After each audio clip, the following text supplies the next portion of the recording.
أنتم السبب، إياكم أن تعتلوا بالقدر وبالغيب.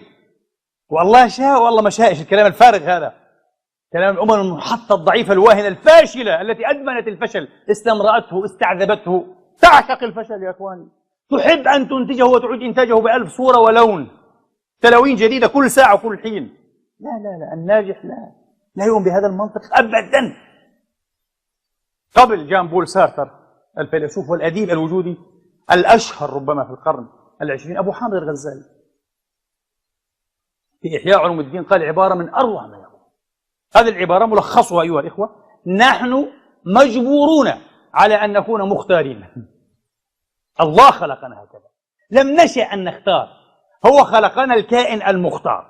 كان يمكنه تبارك وتعالى أن يجعلنا على نحو الأشياء المادية، على نحو الشمس والقمر، تلف وتدور دون ما إرادة منها، أليس كذلك؟ دون دافع داخلي أو باعث، محكومة بهذا كرها، تلف كرها رغما عنها.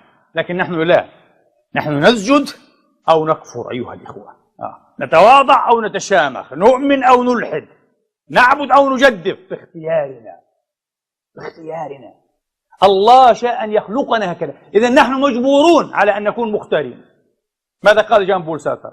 قال نحن محكومون بالحرية، نحن محكومون بالحرية، مكتوب علينا. كلمة محكوم معنا مكتوب يعني هكذا، لكن هو لا يؤمن بالله طبعا ولا بكتاب الله، إنما يؤمن بالمنطق الوجود ذاته فقط، هكذا قدرون الكون ضمن الكون، ولا يتعالى على الكون، هو أننا محكومون بالحرية.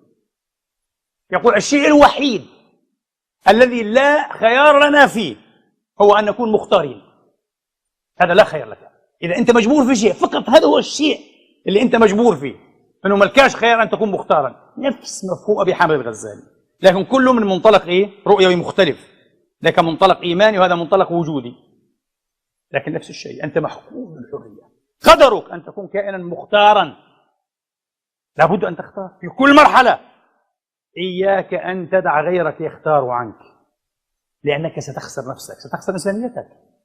جوهر الوجود هو أن تكون موجودا حرا، فمن يخسر حريته يخسر وجوده، كأنه غير موجود. في نهاية المطاف هذا الذي لا يختار ويدع الظروف تختار له وتختار عنه وتختار باسمه وتصوت بالتالي باسمه، أيها الإخوة، هذا إنسان موجود وجودا فائضا زائد عن الحاجة، زيادة هذه، سقط سهوا يعني في الوجود، ملوش أي تأثير، خلاف الإنسان الحقيقي الذي يساهم في تغيير مسار الحياة الاجتماعية والفكرية والثقافية والدينية والسياسية. هو يساهم، قد يخط خطا تتبعه من وراه أمة كاملة أيها الإخوة، كالذين يبتدعون المذاهب الفكرية هذه والاقتصادية والأخلاقية، ثم البشرية أو شطر منها أو أشطار تقنع بهذا المذهب وتسير في نهجه. شيء غريب، كل بشر واحد زينا من لحم ودم، 70 كيلو 80 كيلو وزنه يفعل هذا.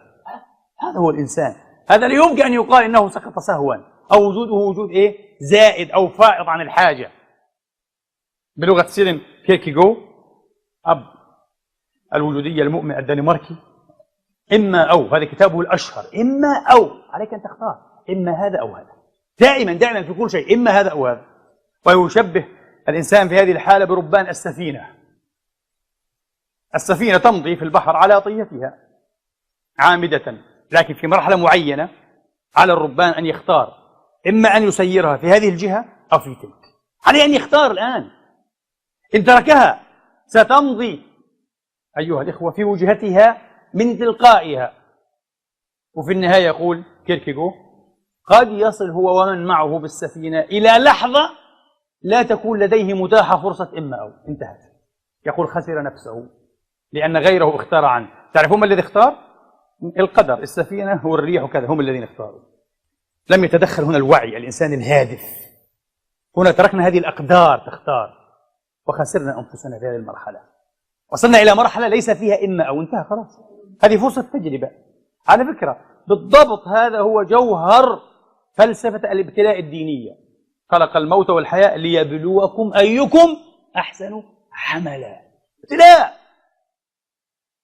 ابتلاء، ابتلاء مستمر مع كل نفس، ليس في كل ساعة فقط، مع كل نفس، في كل فعل. ابتلاء مستمر. الإنسان هو الكائن المبتلى. المبتلى بماذا؟